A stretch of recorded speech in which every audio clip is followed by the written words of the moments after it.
Welcome to Dittisham. Over on the other side of the River Dart is Greenway Quay, and leading up from that is a driveway to Greenway House. And Greenway was the former home of Sir Humphrey Gilbert, who was the half-brother of Sir Walter Raleigh. More of that in a moment. This is the Anchorstone Cafe in the Second World War. This was used as a first aid post for the American troops practicing here. Now this lane here forms part of the Dart Valley Trail and start of the track back towards Dartmouth.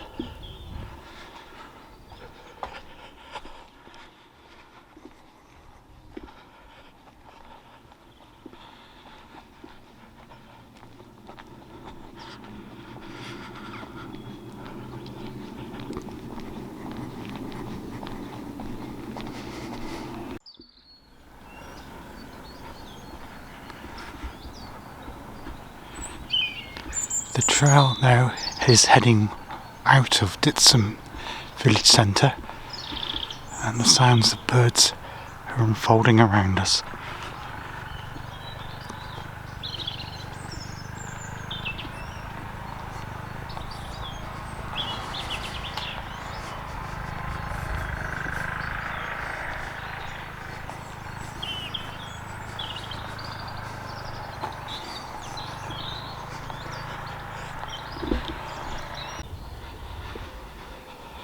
This location, the Dart Valley Trail, turns off from the main path going up, so we'll follow the trail and I'll tell you some more about Hamlin's Combe. And we're heading high above the village of Dittisham now. You have the River Dart below us there, and where that shadow is over the trees on the far side of the River the River Dart, that's actually near where the boathouse is at Greenway, and in actual fact Agatha Christie based one of her novels there, and it was the last one filmed, the Hercule Poirot series that David Suchet did. It was the last filmed episode was set at that boathouse. I'm just going to scan across here. It's an interesting view. I'll just point out a few things.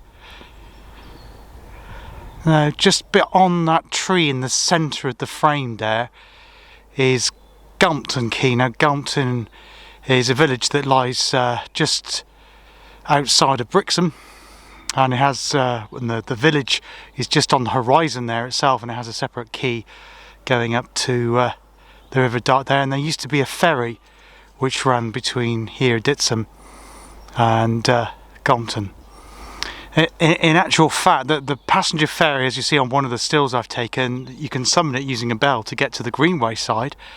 But when I was looking around at the history of this village, before making this vlog, I discovered there was something called a jet boat, or a water jet boat, which took 6 cars across, and that ran until 1974.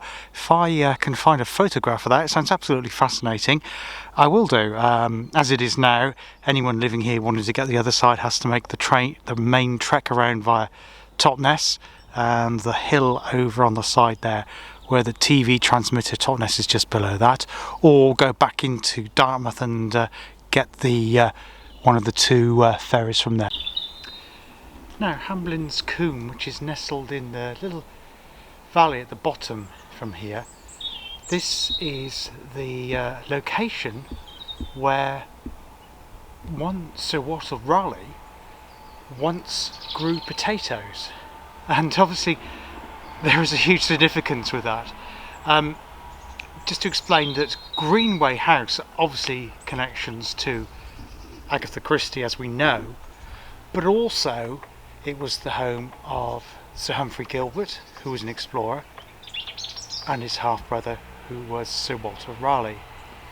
Now, Sir Humphrey's father passed away, and Mary Champenow from Modbury remarried Raleigh, who I believe came from the Exmouth area in East Devon.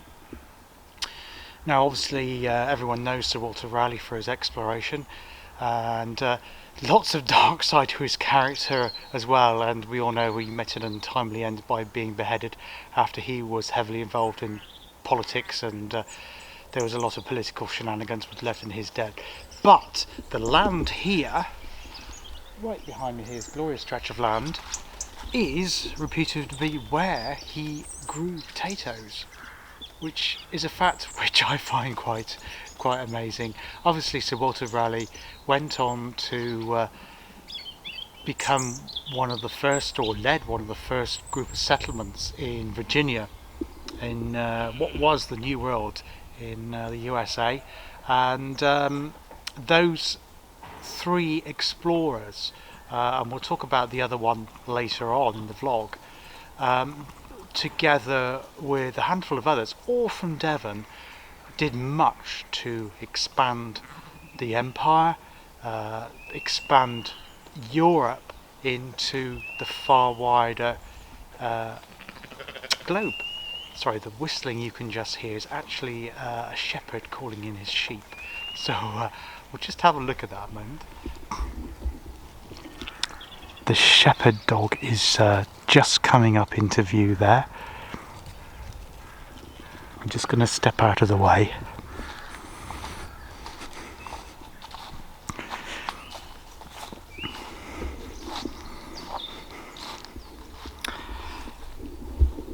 Yes, he's actually just calling in now. That wasn't her plan, by the way. It was an impromptu event here on this vlog, but so nice to see and hear. So yeah, it wasn't an episode of one man and his dog I crashed into, but real life farming here in South Devon. As I say, we're high above the River Dart here. These soils are really fertile soils. In actual fact, a little bit further up the river there is a vineyard, well-known video called Sharpham. They also do cheese there. They have open days there and do lots of wine testing, cheese testing events, and they also have, when we came out of lockdown, an open air restaurant which is well worth visiting, and you can also explore around the vineyard itself and walk right down to towards the River Dart. Now, just worth taking in that glorious view from where I've gained some height. And I don't know if you can quite see it there. We're looking across. Obviously you can see the River Dart where it widens out across to Gampton's Quay, as we mentioned. But ahead of that you can see Churston, and beyond that you can see the wide open sea, and you might be able to make out two cruise ships. They're actually in Tor Bay. Obviously because of the lockdown they're anchored up. I think the last time I was over that way I counted 8, maybe more, maybe less, which are obviously waiting for lockdown and things to reopen again. But yeah, it's an extraordinary sight. I didn't realise, I've not quite been up this way before, not this far up, and I didn't realise you could see right across to Tor Bay as well. So a pretty spectacular view. Now I'm just seeing some other bits and pieces here. Dead centre of the frame at the moment is actually the boathouse at Sharpham House, and I think you can just make out to the very left of that part of the vineyard that I was talking about earlier.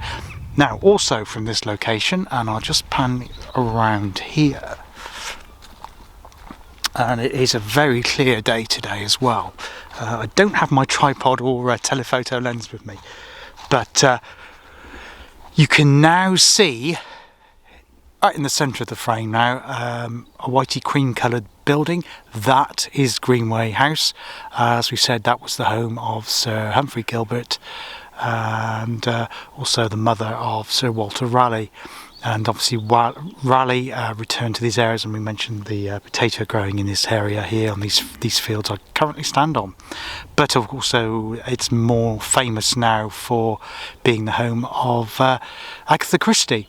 It was her holiday home here in South Devon. Agatha Christie, of course, was born in Torquay, literally just over the way there. You can made out Torquay on the previous shot, and obviously her wealth from her book sales enabled her to purchase this fabulous property. It is in the hands of the National Trust, and if you're ever down this way and you get a chance, thoroughly recommend a day exploring the house and the fabulous gardens that all around surround the house and are extensive all the way down to the River Dart. Now I've just gained a little bit more height. The rock you might be able to make out, so you can see the cruise ship, which is now centre of the frame, out as I say, anchored in Torbay Harbour. To the left of that is a ruddy coloured rock. That's actually Thatcher's Rock, and which is very prominent to the north end of Torquay town centre. Okay, so what we'll do now is we're going to head back down into the village, and I'll tell you a little bit more about the history of Dittisham, how it got its name, and who lived here and who lives here now, basically. So why not join me back on the footpath back into Dittisham.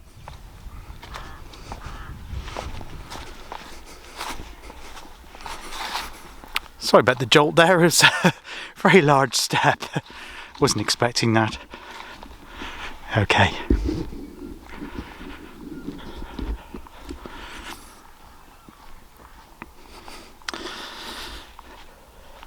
Yeah, it's a beautiful day. We had a quite cloudy day yesterday. It's pretty mild for late February. I think the temperature here at the moment is about 14, between 13 and 14 degrees, although it has been warmer in other parts of England, which is well up on the average for February, I would think. There's very little wind. Perfect for photography today and for vlogging. I don't know what the name of the house is nestled in the bottom, but the house of interest where Raleigh and the land, it's around this area. Hamlin's Combe itself is actually hidden behind a group of trees, so we can't actually see that. Although I do know that when they have the old yellow NGS National Garden Scheme, it does get open to the public. So again, I have not explored that, and I've only recently found out about Hamlin's Combe, but it does look a very interesting place. Unfortunately, because it's private, I can't take you down any further than what we saw from the main public road.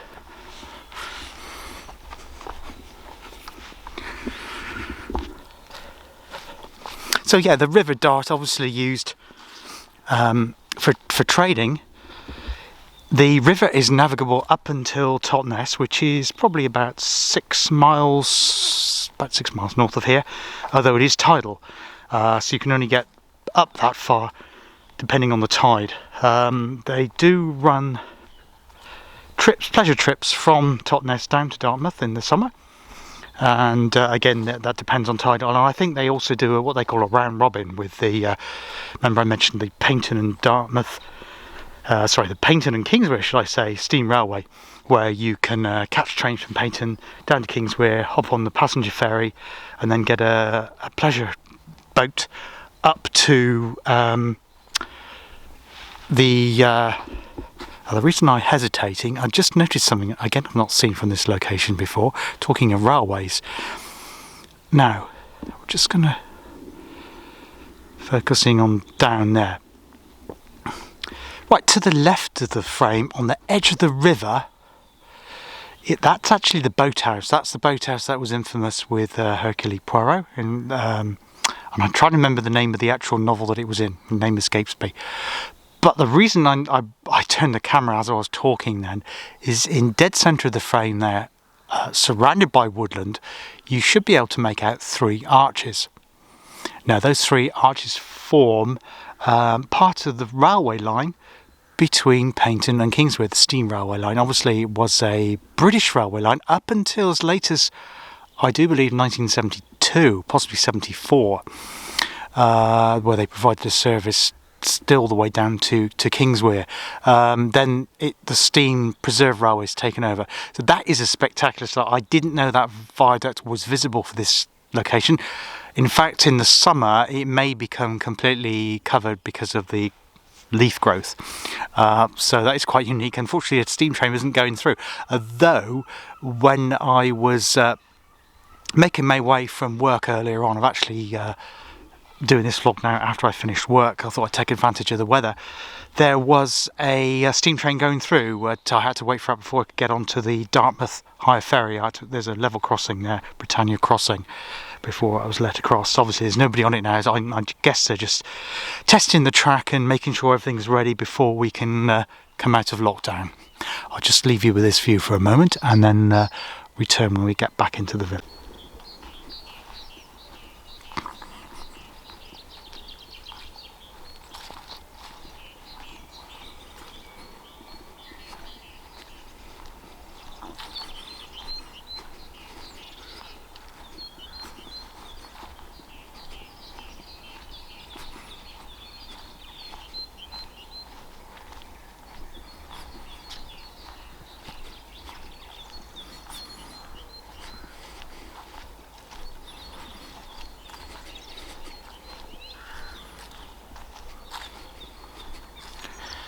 And there's the village spread out before us now.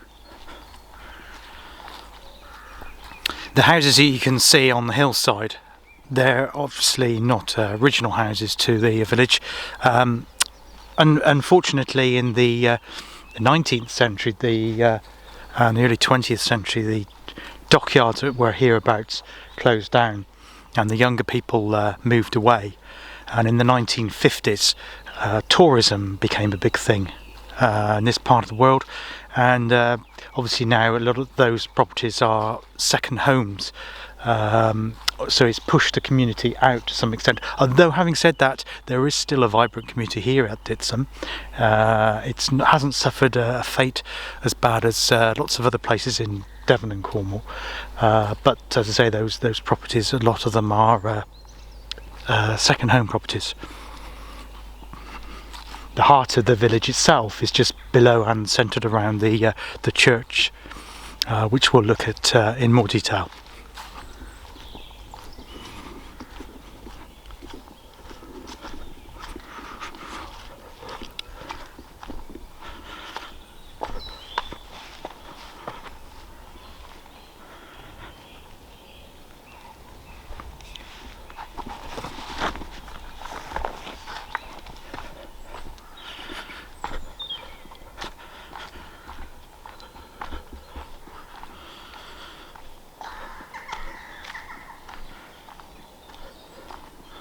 Really good to see lots of primroses coming out on the bank here.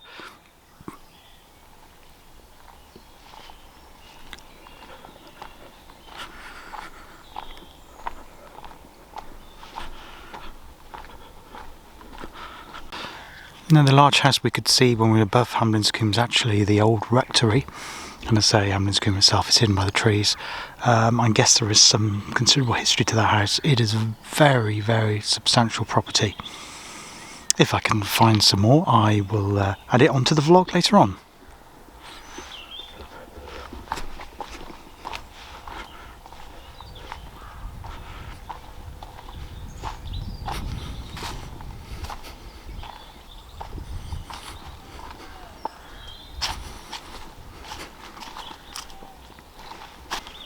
Now we're still walking back into the village at the moment. Still a beautiful evening. It's about coming up to 5 o'clock at the moment, so we still have about an hour's daylight. Getting some reddish tints now with the lower angle of the sun, but it's still very, very pleasant to be out. Now, Dittisham itself has got Saxon connotations, and we'll look at who the person was that set up the village and where the name derives from when we're back in the centre of the village. There's also, I read about some rumours of some Vikings that came around the area up into the further reaches of the Dart, but there's no conclusive evidence for that. It seems to be a bit of speculation and hearsay rather than any reliable historical facts that I could place. So yeah, we don't really know is the answer for that one. A lot of people like to think about the Viking connections, but it's really, really difficult to say with any accuracy whether that was the case or not. But it's nice to think that they came up the Dart from the river through past the castle wouldn't have been there then, but up the Dart to these ridges here. But we just don't know. Have one final look here across the beautiful River Dart before we head up and have a look at the church.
Welcome back to Dittisham.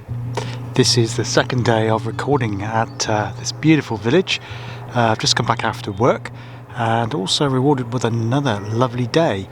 Probably did a bit more piece to camera. I may want to re-record some of the bits I did the other evening because the light was very flickery. So I may do that about the explanations of the village. So I'm going to find a nice quiet location to do that for you. And then we'll also have another look at church.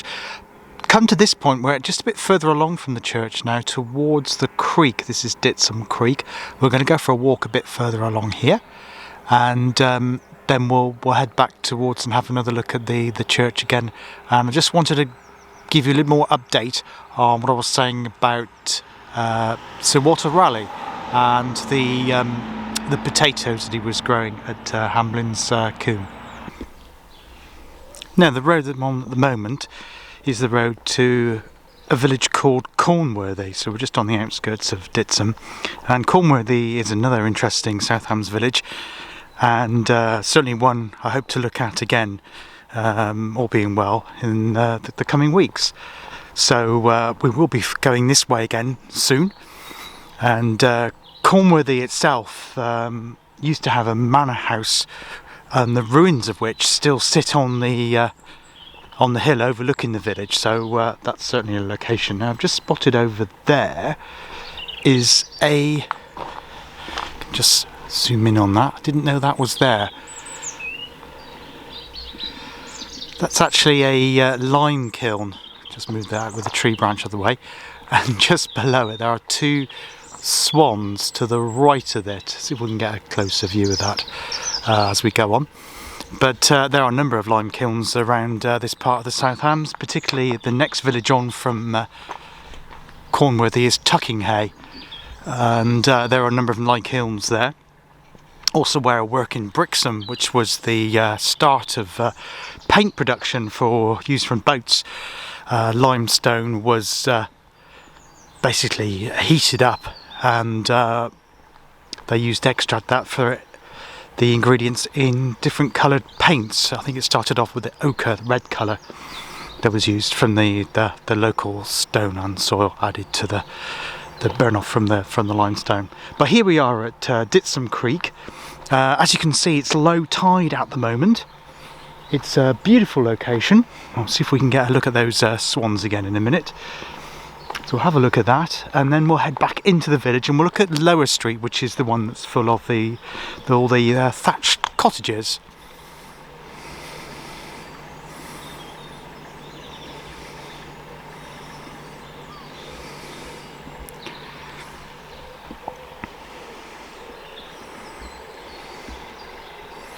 Yes, and there's where the two swans. So two beautiful thatched cottages. They have been renovated, but stylistically we could be back in the 15th or 16th century looking at those. They have recently had their roofs been rethatched. What an amazing skill that is, doing those. I know the thatchers are in great demand in this part of the world, because obviously they have to be renewed usually every 15-20 years or so. Obviously because it's very wet.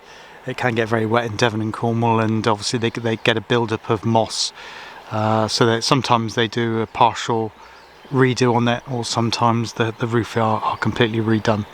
But those thatchers are in great demand. So we'll have a look further up the creek and see if I can spot a place to have a chat with you, tell you a little bit more about the village, and then we'll head back, look at Lower Street, and back at the church again.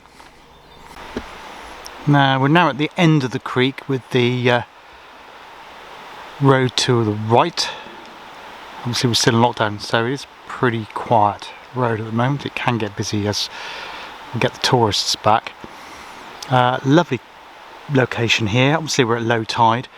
Takes on a very different appearance as we get to high tide. There are some wading birds. You probably just make those out. Just see if I can zoom into those a bit further there. We're at this public footpath post just to tell you about the two footpaths or trails that run for this area. We have the John Musgrove Trail, which starts in Totnes. Actually starts a bit before Totnes, on the road towards Avonwick, and it heads past another castle called Berry Pomeroy, heading right round and comes down and eventually ends up towards Dartmouth. There's also the Dart Valley Trail, and that's the one that will go right past Sharpen House and the vineyard, which we mentioned earlier. It's also a county footpath as well. I'm not sure of the significance of the number 3. Perhaps somebody knows that, then perhaps comment in the section below. So we're just going to go through this footpath here. It's a little bit muddy, but I do have my boots with me today, so we'll just have a look at that moment.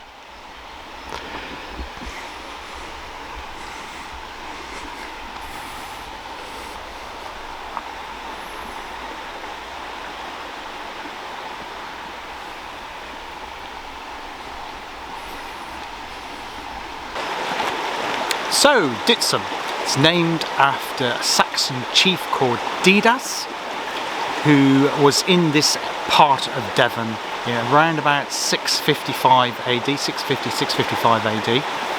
At that time, the Devon and Cornwall was mainly Celtic tribes, but it wasn't until about 100 years later, 1750 or so AD, that the Saxons drove out the Celtic populations, and they governed full control. Now, about 5 miles from this location over towards Howell, which is really quite a small hamlet, just like a crossroads of a junction there on the road between Totnes, Kingsbridge and Dartmouth, about halfway between all three, there was what was called a burh, or a settlement. That was a bit of a frontier stronghold for the Saxons, but very little of the buildings there remain. There is a church there, has a little bit of Saxon history in it, but not a great deal to be seen. Now, of course, the Saxons were originally pagan, but when we move up to 1055 and the start of evidence of a church here at Dittisham, the Christianity by then had pretty much taken over the local population, and it was recorded that there was a manor here at the time of the Domesday Book, round about the passing of Edward the Confessor. I think it was January, wasn't it, of 1066. It was recorded in the Domesday Book then, so it's clear records of that. Unfortunately, the church isn't open at the moment, of course, because of lockdown, but we will have a look and see what we can garner from that, and have a revisit of the church and its immediate surrounding area around Lower Street, where all of the thatched cottages are. In 1190, during the Third Crusade, and this is Richard Coeur de Lion's time, there were sailings from the Dart, and it's believed, although there's no specific evidence, that Dittisham was used as a supply maintenance port for the ships going up to the Dart towards Totnes and out towards the sea, towards the English Channel, some 5-6 miles south of here. Now, on a grim note, in 1349, it was the time of the Black Death. Unfortunately, it affected this particular part of Devon particularly badly, and there are reputed to be 18,000 people interred in burial grounds in and around Dittisham parish. Now, as I mentioned on the walk above Dittisham on the other side, a few things to note about that. That land there is actually called the Raleigh Estate, and it is still owned by direct descendants of Sir Walter Raleigh. Now, Sir Walter Raleigh, you probably were aware, introduced tobacco and mahogany and cultivated potatoes into Europe. Now, as I said, it's believed that he first got the idea and then decided to practice cultivating potatoes on that land above Hamlin's Combe that we saw there. So that's why it's particularly significant. Just wanted to clarify that point in case you're wondering why was that significant. But yes, he brought the potatoes across from what was called the New World in terms of learning how it was going to be cultivated. He tried those new cultivation methods on those fields there.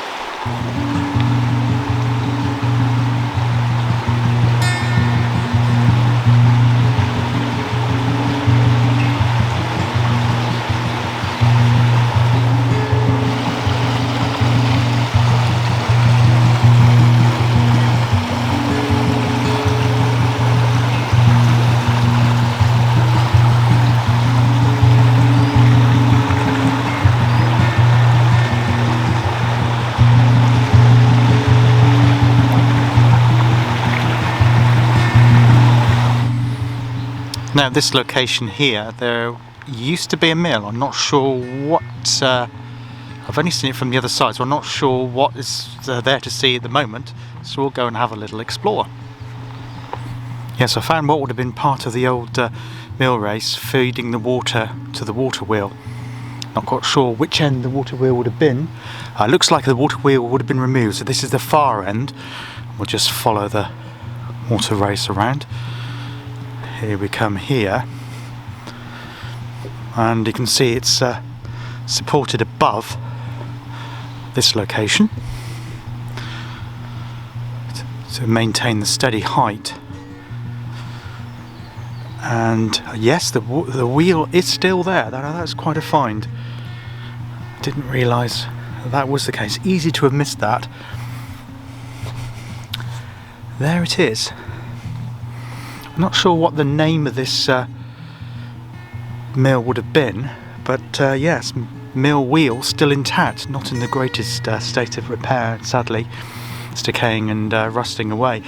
Originally, of course, it would have been a wooden wheel, and has obviously been replaced maybe the mid-19th century to a metal one, but as you can see, particularly the top there, yeah, it has sadly decayed, although the spokes of the wheel, if you can make that out, are still intact.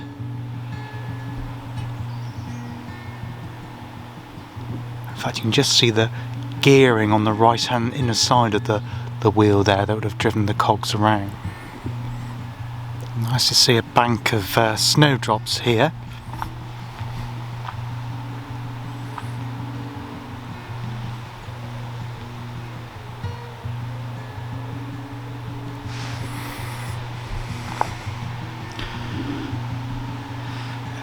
I've just seen on the plaque there is actually called Dittisham Mill. Okay, so we're going to slowly head away from the creek now and back to Lower Street part of Dittisham, and then back towards the church area.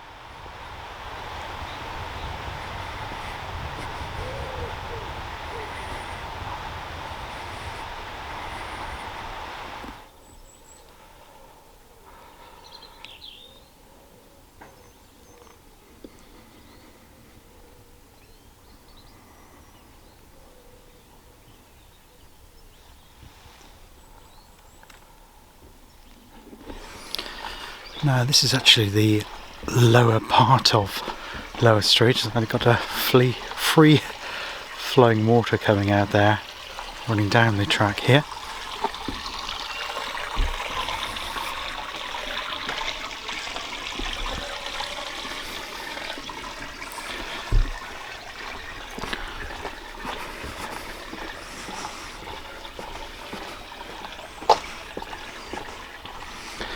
It's quite slippery, but I have got my boots on today, so hopefully we should be okay. I really don't want to fall over with my camera and tripod.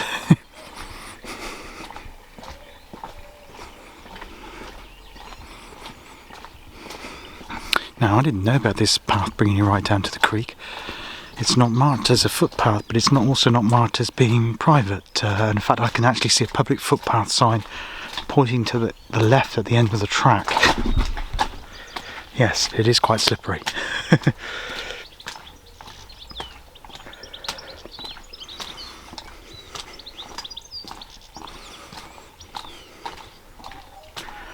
But worth it, I think, because we're right on the edge of the creek here, where it joins the River Dart proper.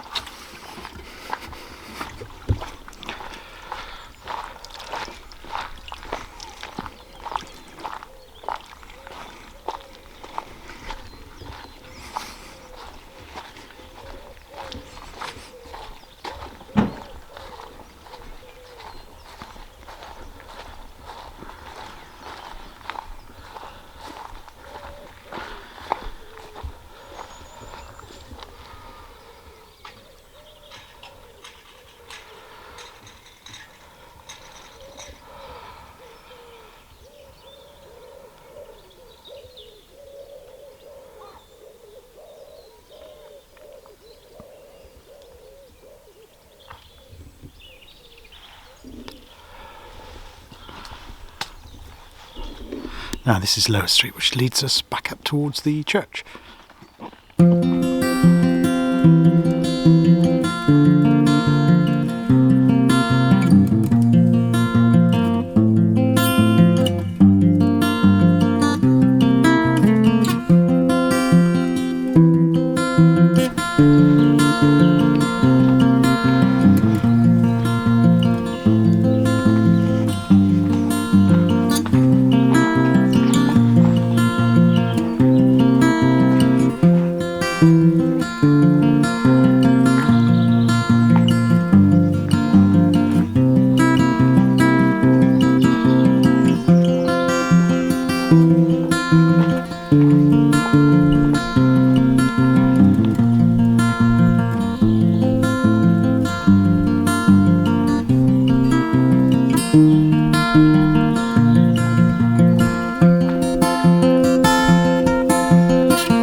Well, you know me and a set of steps.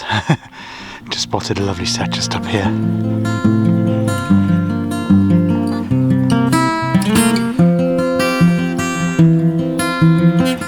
Which brings us round to the side of the church.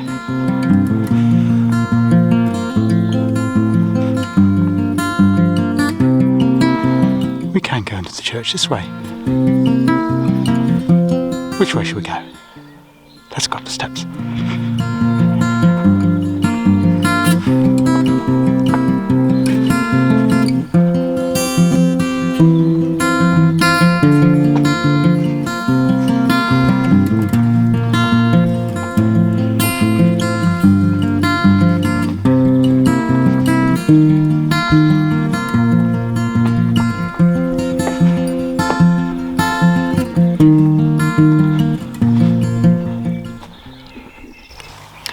Now, one thing I forgot to mention when I was talking about the Vikings yesterday is that it was believed just a few miles north of the river here, 2 or 3 miles up north, a battle with the Vikings actually took place. And I'll just read you an extract from the Devon Chronicle.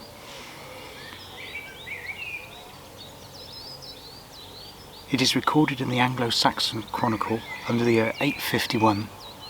the Alderman Cello, C-E-O-L, with the men of Defensoir, it's Devon, Devonshire, fought the heathen army of Wickenburg, and after making great slaughter, obtained the victory. Now whether they visited Dittisham on the way back up the river, one can only speculate. Now there was further conflict in 1646, in the time of the English Civil War, when Fairfax and his men descended and visited the church. They actually defaced the rood screen and damaged the records in the rectory. And the reason for this, it was that Dartmouth had fallen to the parliamentarians, and it was believed that there was a lot of royalist support in the area, hence the attack from Fairfax and his men. Well, I hope you've enjoyed this little tour of Dittisham. Why not join me again on the next vlog? Should be coming up around about this time next week. And well, we're not sure what we'll be exploring next week. It could be Slapton Sands, which is a fantastic area. I might divide that into 2 separate vlogs. There is so much to explore in that area. Or we might be exploring one of the villages near to here, Tuckinhay, or the other one that I mentioned, Cornworthy. So look out for that. If you subscribe, then YouTube, and hit the bell icon, YouTube will notify you when that one is up and ready. In the meantime, thank you for watching today, and look forward to seeing you all soon. Cheers now. Bye.